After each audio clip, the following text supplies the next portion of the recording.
Hello everyone, welcome to our session.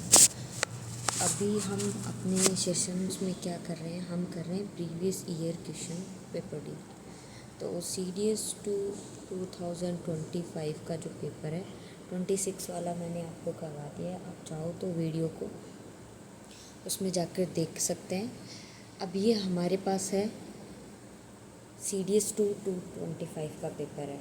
ऐसे कर कर के मैंने 2022 का भी आपको करवा दिया है और बाकी के प्रीवियस ईयर के क्वेश्चंस भी हैं। लेकिन हम एक सीरीज़ से चलेंगे कि इसमें जितने हमसे हो पाए उतने हम ज़्यादातर प्रीवियस ईयर के क्वेश्चन सोल्व करें, क्योंकि 1 ईयर में 2 पेपर्स होते हैं हमारे पास। तो स्टार्ट करते हैं उसी से, और पैटर्न भी चेंज होता रहता है इसमें।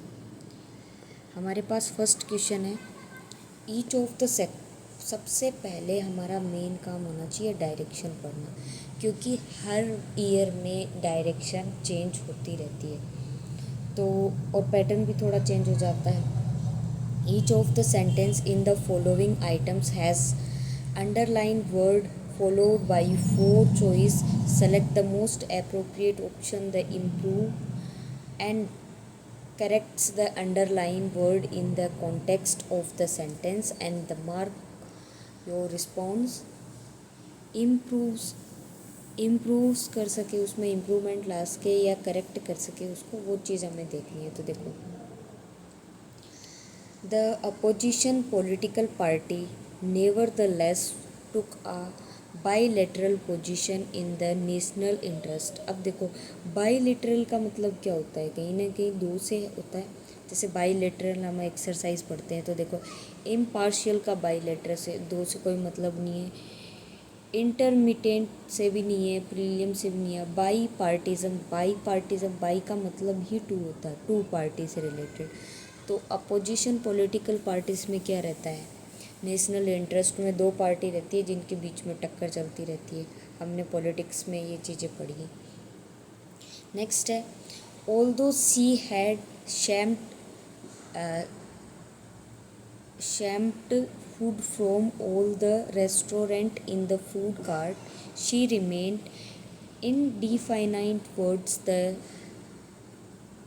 culinary fare on offer। यानी ये कोई फूड होगा, उस पर इनडिफाइनाइट उस पर क्या है, बचे हुए हैं ऑफर्स वगैरह बचे हुए। इनडिफाइनाइट का मतलब होता है कि कोई लिमिट नहीं है। तो देखो इम्पीरियस इससे मतलब नहीं है, इम्पीरियल ये होता नहीं है, डिस इन्वेस्टेड ये ऐसा नहीं है।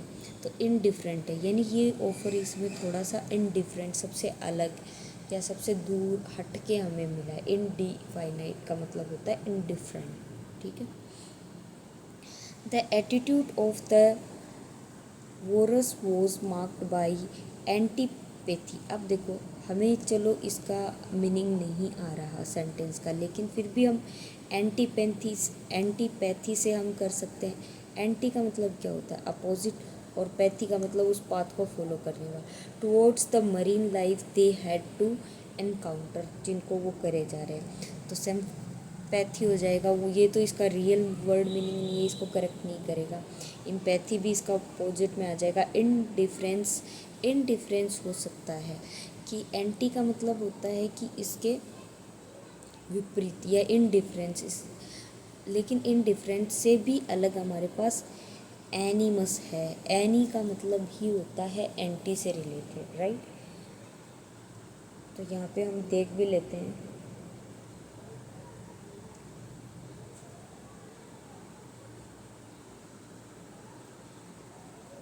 एनिमस का मतलब होता है कि किसी चीज़ को हम डिसलाइक करना, राइट, डिसलाइक करना या स्ट्रोंगली हॉस्टिलाइज करना, राइट। तो ये हमारा ऑप्शन नंबर डी करेक्ट हो जाएगा इसमें। नेक्स्ट है the family was rendered diligent due to the crash in the share market. अब देखो, कोई फैमिली अगर क्रैश हो चुकी है शेयर मार्केट में, तो वो कैसी फैमिली होगी। डिलीजेंट का मतलब कुछ ना कुछ गरीबी से रिलेटेड आएगा। तो इनडिजेंट का मतलब भी हमारे पास क्या होता है, पुअर या नीडी, है ना, उससे रिगार्डिंग होगा। तो ये होगा हमारे पास। एपैथेटिक नहीं होगा, डिसेंट नहीं होगा, इंट्रांजिशन नहीं होगा। इस डिलीजेंट को और ज़्यादा इन्हेंस करने के लिए हमारे पास वर्ड है इंडिजेंट। ठीक है। नेक्स्ट है he had cultivated such great tempers in his personality that he was impassionate in his dealing with the vicissitudes of life। अब देखो impassionate थोड़ी ना होता है, dispassionate होगा, इसको इम्प्रूवमेंट हम dispassionate हो। ठीक है। परफ्यूटरी हमारे पास कुछ ऐसा परफ्यूटरी होगा नहीं, डुएल्ट होता नहीं है। डिसएम्बिग्यूटेड का मतलब होता है उसके पास रास्ते फिर भी वो एक ही पे चल रहा है, वो नहीं। डिसपैशनेट का हमारे पास मतलब हो जाएगा कि काम रहना, है ना, कुछ भी इमोशनल ना दिखाना। पैशनेट का मतलब होता है एकदम से एक्साइटेड हो जाना, मतलब इम्प्रेशंस दिखाना। डिसपैशनेट का मतलब बिल्कुल काम हो जाना उस सिचुएशन। नेक्स्ट है हमारे पास the document was discerned to be a postscript where clearly an earlier manuscript had been replaced by a new one। New one से उसको रिप्लेस कर दिया है। तो पोस्टस्क्रिप्ट का मतलब क्या होगा? पर्चमेंट, प्लीम पेस्ट और पेस्टेचे या मोन्टाजे। तो इसका प्लीम पेस्ट से होगा। प्लीम से आप याद रख सकते हो, जैसे पाम की जो हमारे पास वो रहती थी ना, लीव्स वगैरह, जिसको हम हिस्ट्री में पढ़ते हैं, तो उससे आप याद कर सकते हो कि उस पर जो लिखी जाती है उस टाइप से। ठीक है। He was accused of. अब अक्यूज्ड का मतलब क्या होता है? कुछ ना कुछ नेगेटिव सेंस दे रहा है हमें, right. Palimpsest is a old manuscript है जो कि ओरिजिनल राइटिंग वो उसको इरेज कर दिया गया और उसको एक नई राइटिंग में रिप्लेस किया गया। अब यहाँ पे देखो हमारे पास हाँ हमारे पास आया है, देखो ही वॉज अक्यूज्ड किया गया shameless for the having copied from someone else without due to acknowledge. मतलब उसको बिना बताए उसकी चीज़ को वहाँ पे कॉपी किया गया। सैनिटाइजेशन ये नहीं होगा, इंस्टीट्यूशन नहीं होगा, स्पॉन्सरसिज्म नहीं होगा, प्लेगियरिज्म होगा। प्लेगियरिज्म का मतलब होता है कॉपी करना, किसी के भी वर्क को या किसी को भी नॉलेज ना हो तो उसके लिए एक वर्ड आता है प्लेगियरिज्म। यहाँ पे इसको ज़्यादा इन्हेंस कर रहा है, राइट। हमें सेंटेंस को पूरा पढ़ने के बाद पता चलेगा कि कौन सा आना चाहिए। The domineering manager behave in paternal manners with his subordinate, not allowing them to decide for themselves। मतलब वो खुद से वहाँ पे जितने भी लोग हैं वहाँ से डिसाइड नहीं कर पा रहे हैं, तो इन्होंने किसका सहारा लिया है? Paternal manner with his subordinates का भी सहारा उन्होंने वहाँ पे लिया है। तो यहाँ पे देखो प्रिम होगा नहीं, पेटुलेंट नहीं होगा। अब इन दोनों में से प्रीसम्प्यूटस हो सकता है या पैटर्नलिस्टिक। देखो ये इसके बिल्कुल सिमिलर दिख रहा है, पैटर्नलिस्टिक का मतलब ही क्या होता है कि treating others as you know what is the best and making the decision. Paternalism का मतलब होता है कि एक पनोरमा या एक पैनल तैयार करना और उसमें अच्छे से उस चीज़ का डिसीजन ले पाना। ठीक है। नेक्स्ट है much to their disappointed the team leader spread no more than reflective glance at the draft plan drawing by up his stay. अब इसमें देखो रिफ्लेक्टिव आया है कि reflective glance much their disappointment से, उनके डिसअपॉइंटमेंट से क्या पता चला है कि the team leader spread no more than a reflective, कि उनके टीम लीडर ने उनको क्या नहीं किया, बिल्कुल भी रिफ्लेक्ट नहीं किया। तो यहाँ पे क्या आएगा?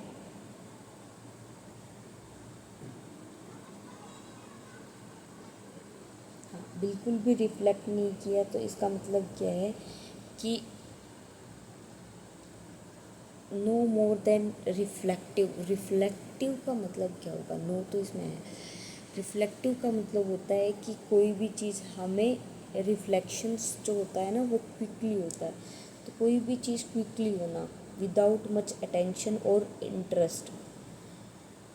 तो यहाँ पे क्या हो जाएगा, उसका मतलब होता है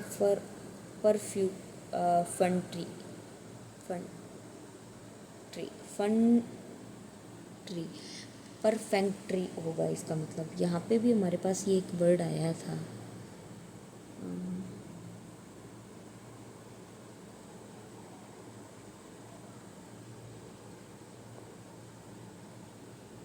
ये रहा। परफेक्ट्री का मतलब ये होता है क्विक रिस्पॉन्स देना। और यहाँ पे देखो क्विक रिस्पॉन्स के बारे में नहीं है, तो इसका अपोजिट हो जाएगा ना। तो यहाँ पे हमारा आंसर होगा ये।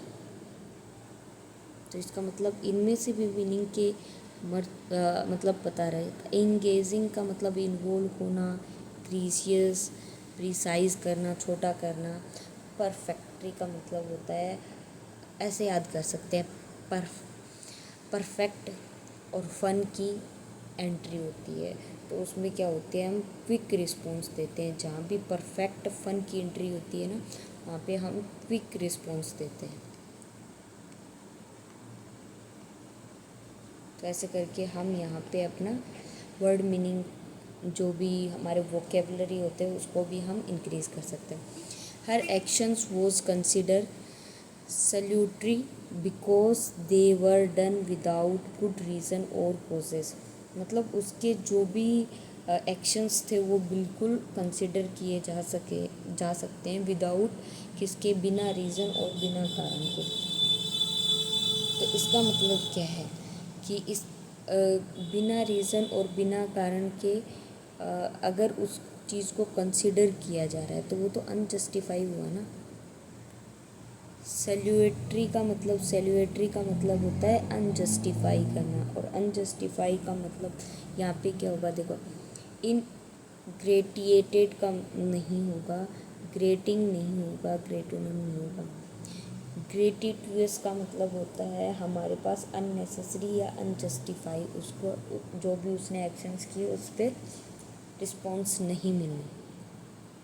नेक्स्ट है हमारे पास एरर वाले ऑप्शंस। तो देखो पहले हम पढ़ लेते हैं।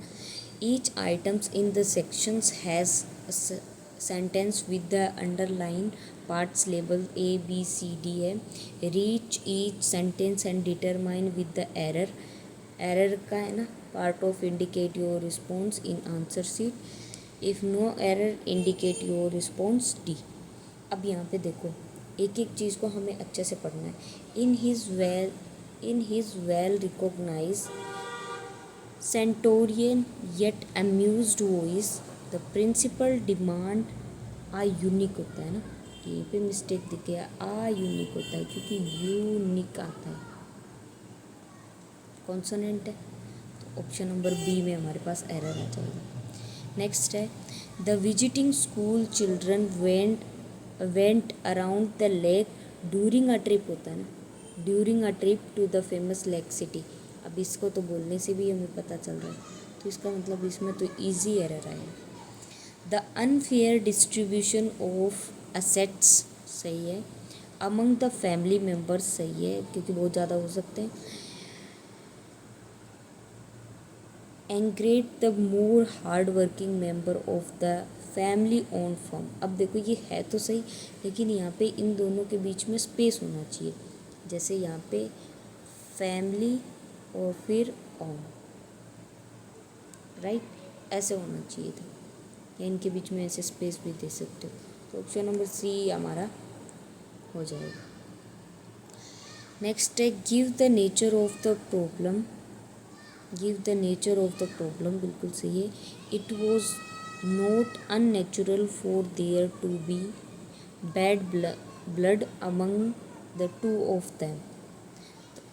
टू ऑफ दैम के लिए क्या आता है, बिटवीन आता है ना, हमारे पास बिटवीन टू ऑफ दैम आएगा, राइट। अमंग तो हमारे पास 2+ के लिए आता है या 3+ के लिए आता है।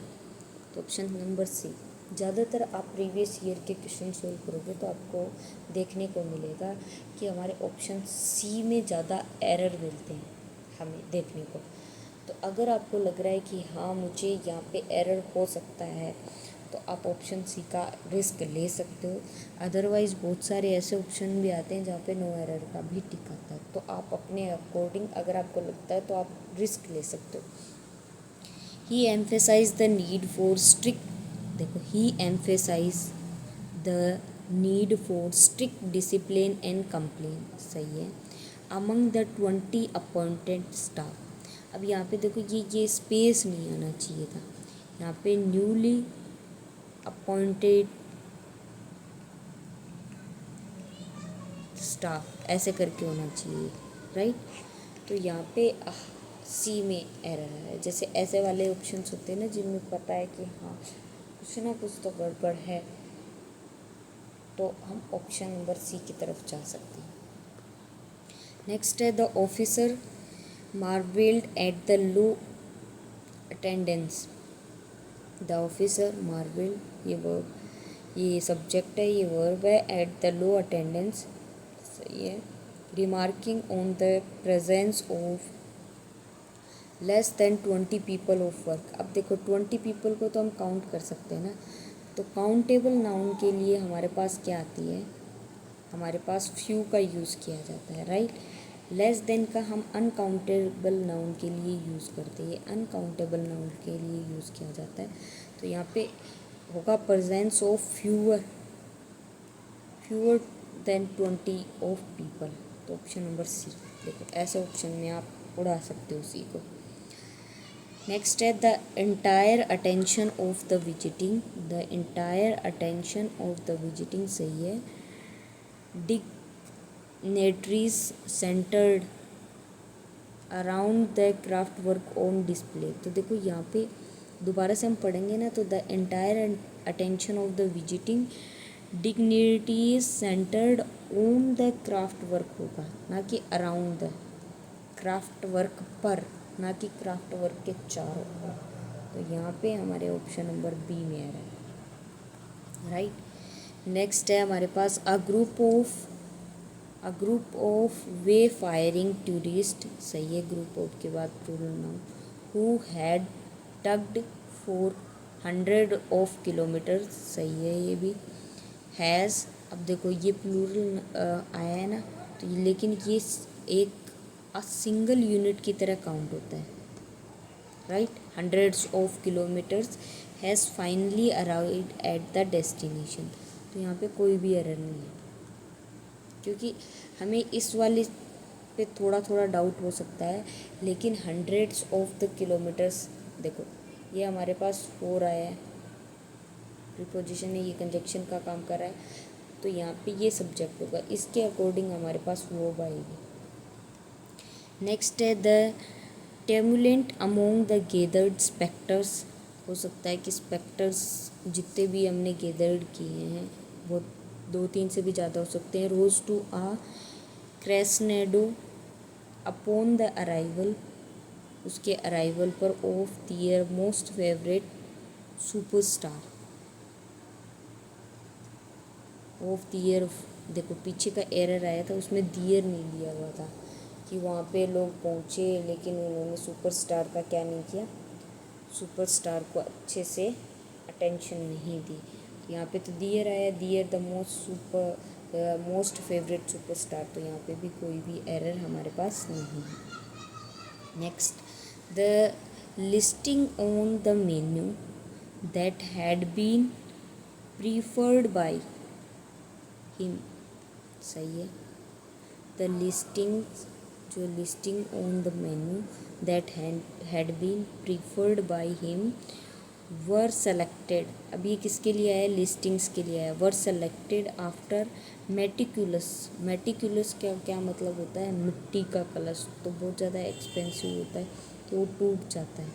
तो इसका मतलब हम क्या कर सकते हैं उसको, मतलब जो चीज़ हम कैरी करके रख सकते हैं, संभाल के रखी जाती है। Meticulous care and discernment with regard to the taste and preference का उसमें ध्यान दिया गया है, तो इसमें भी हमारे पास नो एरर है, पे भी कोई एरर नहीं है। नेक्स्ट है हमारे पास, इसमें डायरेक्शंस पढ़ेंगे। Each of the following sentence in this sections has a blank space with your options, select which ever the prepositions and determine with the best. तो इसमें देखो, note mental is necessary solid in its natural state. अब natural state आया है तो natural state individual के लिए होगा नहीं, या तो ऑल आना चाहिए या एवरी आना चाहिए, और एनी हमारे नेगेटिव सेंस में आता है, राइट। तो ये तो होगा नहीं और ये भी नहीं होगा।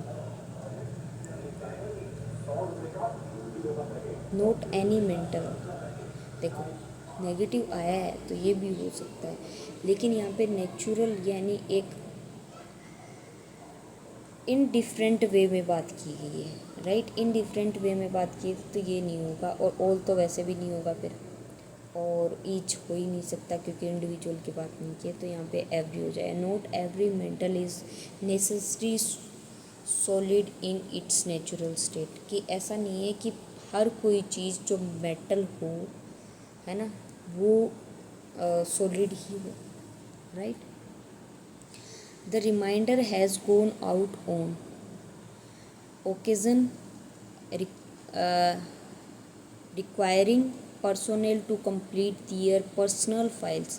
अब देखो, the remainder has gone out, reminder आ चुका है, गोन आउट हो चुका है, बाहर आ चुका है, ऑन कब, ओकेज़न पे, यानी कभी कभी आता है ना, तो फर्दर नहीं होगा, सर्वल ओकेजन्स पे आता है। रिक्वायरिंग पर्सनल की, उसकी जो भी पर्सनल फाइल्स है या पर्सनल जो भी काम है उसको कंप्लीट कर ले। अनटोल्ड नहीं होगा, मोस्ट नहीं होगा, right. It is important for people to work there को वर्कर्स। तो देखो ये तो सीधा ही दिख रहा है, it is important work for the people, sorry it is work for people to work with their को workers in the co office to ensure maximum productivity. तो देखो, वर्क फॉर दियर को वर्कर्स के लिए काम करेंगे, नहीं, इनटू नहीं होगा, विद होगा, कि अपने को वर्कर के साथ काम करे ताकि मैक्सिमम प्रोडक्टिविटी हमें देखने को मिले। यहाँ पे है you can choose vote ever. जैसे हम ये तो बोलते ही बोलते हैं, ये तो बिल्कुल सिंपल है कि you can choose vote ever you want, जो भी तुम चाहते हो तुम चूज़ कर सकते हो। तो इसमें लिखा है vote can choose vote ever shirt you like from the collection available in the shop, right. Depending on your preference, you can choose to complete either or course being offered by the university। तो अब देखो, इस पे हम options पे जाते हैं। Options पे जाने से क्या होता है कि आपके आंसर इजीली हो जाते हैं। तो यहाँ पे ईदर और सम नहीं है। ईदर का मतलब होता है कि जो दो चीज़ें उनमें से या तो ये वाली चुन लो या ये वाली चुन लो। तो उसमें क्या बोला है, डिपेंडिंग योर प्रेफरेंस, तुम्हारे प्रेफरेंस पे डिपेंड है कि you can choose to complete either, कि तुम कम्प्लीटली या तो एक को चुन लो या फिर दोनों को चुन लो, दोनों कोर्स, ऐसा ही तो मतलब मिल रहा है ना। तो मैनी होगा नहीं, एनी होगा नहीं, बोथ का मतलब दोनों होता है। तो यहाँ से हम सिंपली इसके आंसर को आइडेंटिफाई कर सकते थे। नेक्स्ट है हमारे पास ऐसे वाले वर्ड जो हमने पिछली क्लास में भी किए थे और इस क्लास में भी कर रहे हैं। यहाँ पे क्या है कि सिमिलर वर्ड है। पिछली क्लास में हमारे पास 2026 में इसके 10 क्वेश्चंस आए हैं, राइट, और इसमें इसके सिर्फ 5 क्वेश्चंस आपको देखने को मिलेंगे। तो इसका मतलब क्या है कि जो 5-5 करके क्वेश्चंस दे रहा है ना, तो वो अगली बार बढ़ने के चांसेस हो जाते हैं। In the following item similar sounding and the following sentence where in the each sentence for the words being used and underline for the required, identify those sentence in which word have been most appropriate and mark your response accordingly। अब देखो, हमें दो चीज़ के बारे में पता है। कौन सी? एक तो हमें ये डायरी के बारे में पता है, और एक हमारी ये डायरी और ये dairy.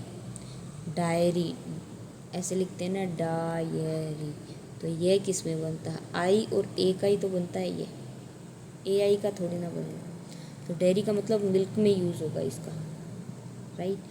C quietly scored all her secret memories in diary. ये वाली डायरी है इसकी, है ना। इस वाली डायरी में वो क्या करती है, अपने जो भी सीक्रेट्स रहते हैं उनको वहाँ पे यूज़ करती है। सॉरी, AI का मतलब डायरी होगा हमारे पास। ये डायरी है और ये डेयरी है, डेयरी, डेयरी। ये आ रहा है ना, इसमें ए आ रहा है, तो आई का क्या बनता है, ए तो बनता है, तो डेयरी। ठीक है। ये दूसरा हमें नहीं पता क्या होता है, लेकिन ये they always brought their milk produce with the from local dairy. तो इसका मतलब ये दोनों तो सही है, पहला और तीसरा सही है।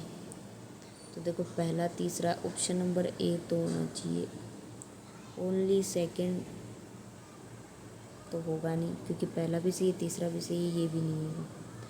लेकिन हमें दूसरा भी चेक करना पड़ेगा फिर। The proceeding of their meeting went on and were quite dreary. अब इसका मतलब होता है कि बिल्कुल शांत होना, तो ये चीज़ भी हमें पता होनी चाहिए, अदरवाइज़ हम आंसर नहीं कर पाते, या फिर दो ऑप्शंस में आप कंफ्यूज हो जाते हो, तो तीनों सही है, ऐसे करके आप आंसर कर सकते हो। अब देखो हमारे पास एक तो ये है बियर्ड ब्रूड।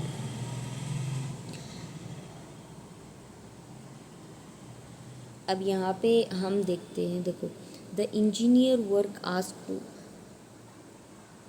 टू ब्री, जैसे बी आर एड का मतलब है कि हमने आपको यहाँ से क्या कर दिया है, निकाल दिया गया।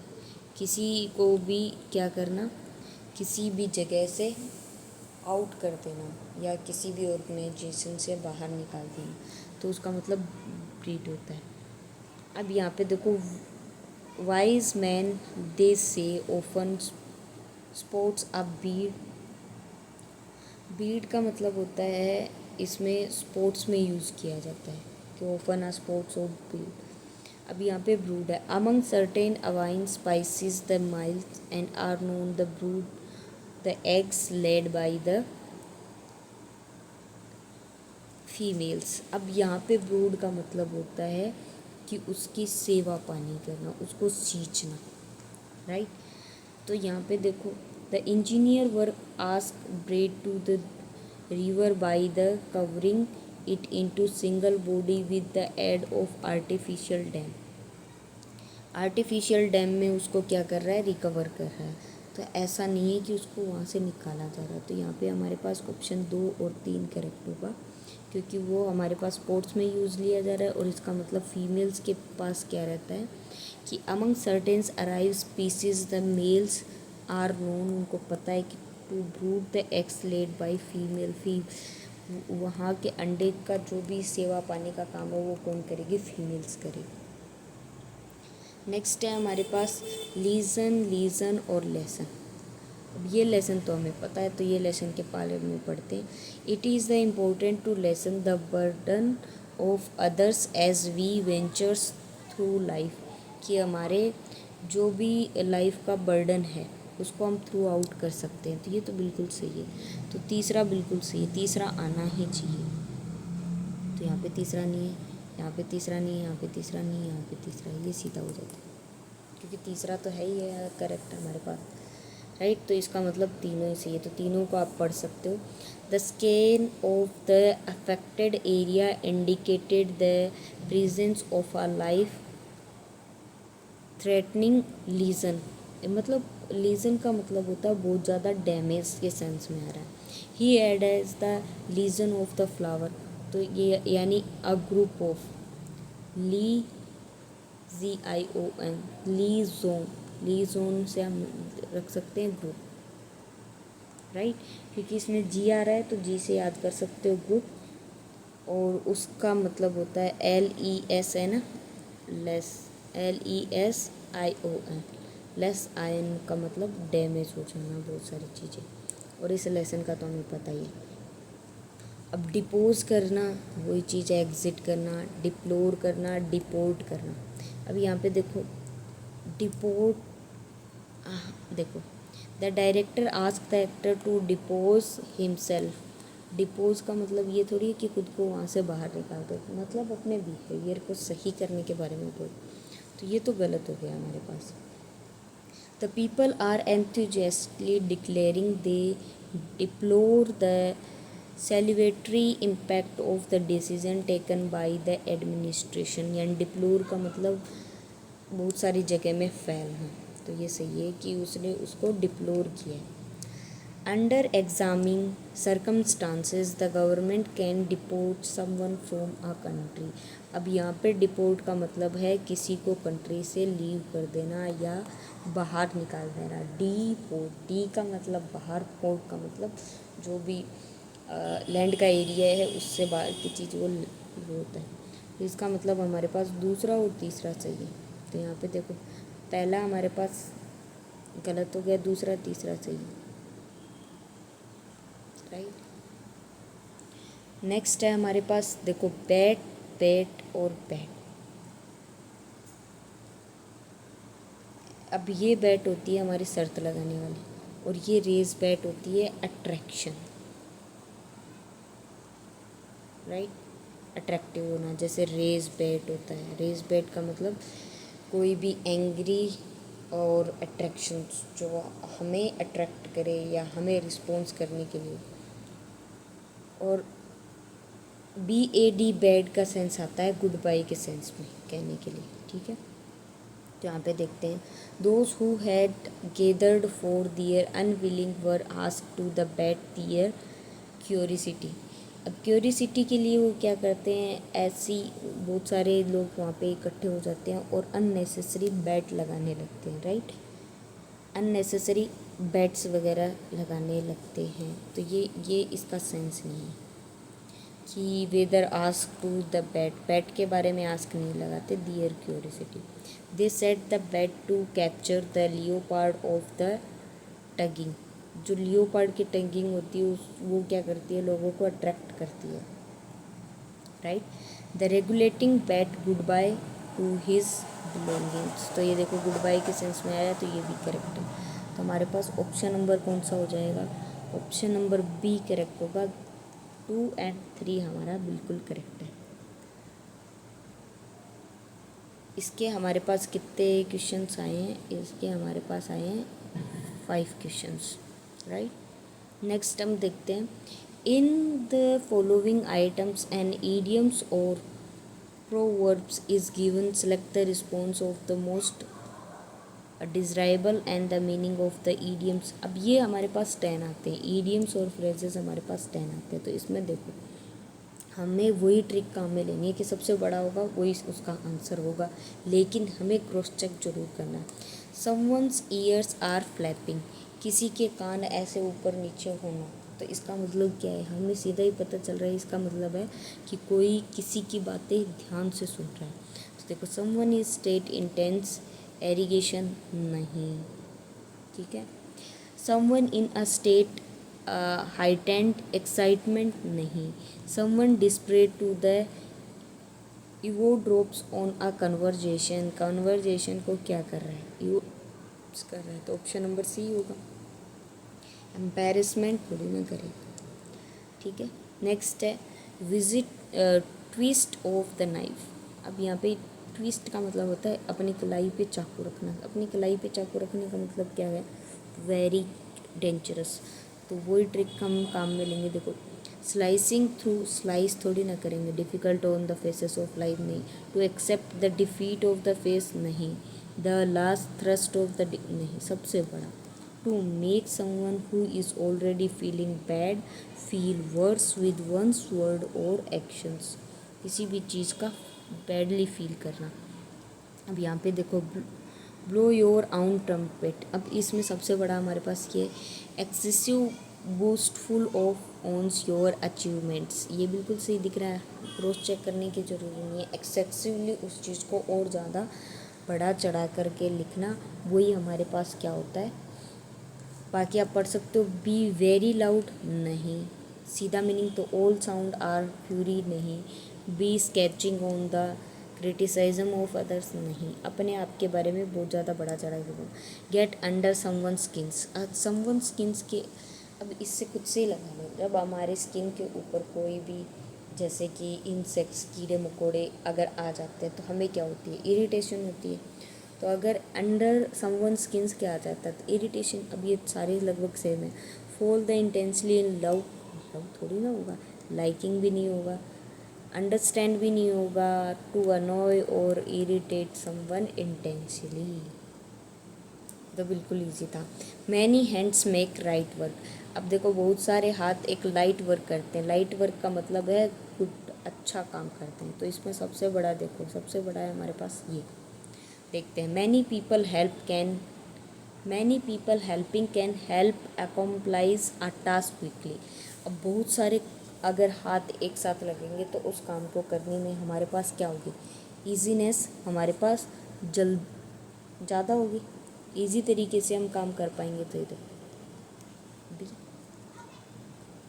नेक्स्ट है हमारे पास, a bird in hand is worth two in bush, देखो एक बर्ड हाथ में अच्छा रहता है कि दो झाड़ियों के सिवा, है ना, कांटों के सिवा हमारे पास एक बर्ड ज़्यादा अच्छा रहता है। तो इसमें देखो सबसे बड़ा कौन, सबसे बड़ा ये, बाकी इसको पढ़ो एक बार। What we have always more valuable, कि what we have is always more valuable, हमारे पास वो चीज़ होती है, that what we have chance of getting, कि चांस से ज़्यादा, चांस हमें मिल जाए बढ़िया बात है, लेकिन चांस से अच्छा होता है कि वो चीज़ हमारे पास पहले से ही अवेलेबल है और उसकी वैल्यू करनी चाहिए। More valuable, what we have is always more valuable होता है, that we have a chance of getting, हम उस चांस को चेस करने में लगे रहते हैं। तो इसका फ्रेजेस ये हो जाएगा, a bird in hand is worth two in the bush. Next है हमारे पास, देखो मेक हैवी वेदर, अब देखो हैवी वेदर होगा तो क्लाउड से समथिंग आएगा नहीं, सबसे बड़ा कौन है, दोनों ही एक जैसे दिख रहे हैं, पोल्यूट एयर से। To complain about wet and rainy, अब देखो सीधा सीधा मीनिंग नहीं होगा, unnecessary create difficulty in dealing a task, make heavy weather मतलब उस टास्क में कोई डिफ़िकल्टी नहीं है लेकिन फिर भी उसको डिफ़िकल्ट बनाए जा रहे हैं। नेक्स्ट है sweep under the carpet, sweep under the carpet, sweep का मतलब होता है झाड़ू लगाना। अब कारपेट के अंडर में अगर आप, उसके नीचे से अगर आप झाड़ू लगाओगे तो उसका मतलब क्या होगा, सीधा है, पहले तो सबसे बड़ा ऑप्शन सेलेक्ट करो ताकि आपका टाइम बचे।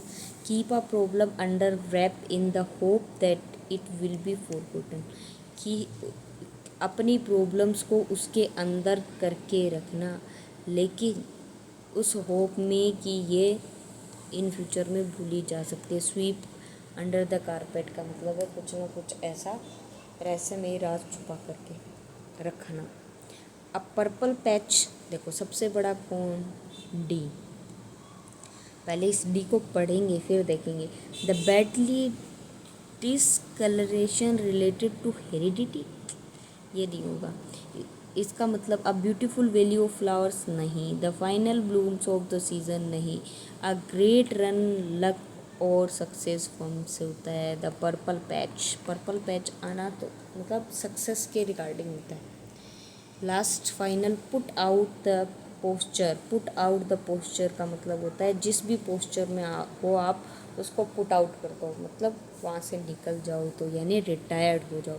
तो सबसे बड़ा कौन, टू रिटायर और रेंडर रिडेंडेंट। अब देखो हमारे पास ज़्यादातर क्वेश्चन हमने इसी से किए कि सबसे बड़ा कौन, और उससे हमारे 10 क्वेश्चन के आंसर हो चुके हैं, लगभग 8 आंसर हमारे सही हैं, राइट, उसी ट्रिक से। तो थैंक यू सो मच, अगर आपको भी ये ट्रिक अच्छी लगी हो तो नेक्स्ट सेशंस भी हम लेकर के आएंगे। अब की बार हम 40 क्वेश्चंस का करेंगे जिससे क्या हो कि हमें वीडियोस कम बनाने पड़े और आपके पास कंटेंट ज़्यादा पहुँचे।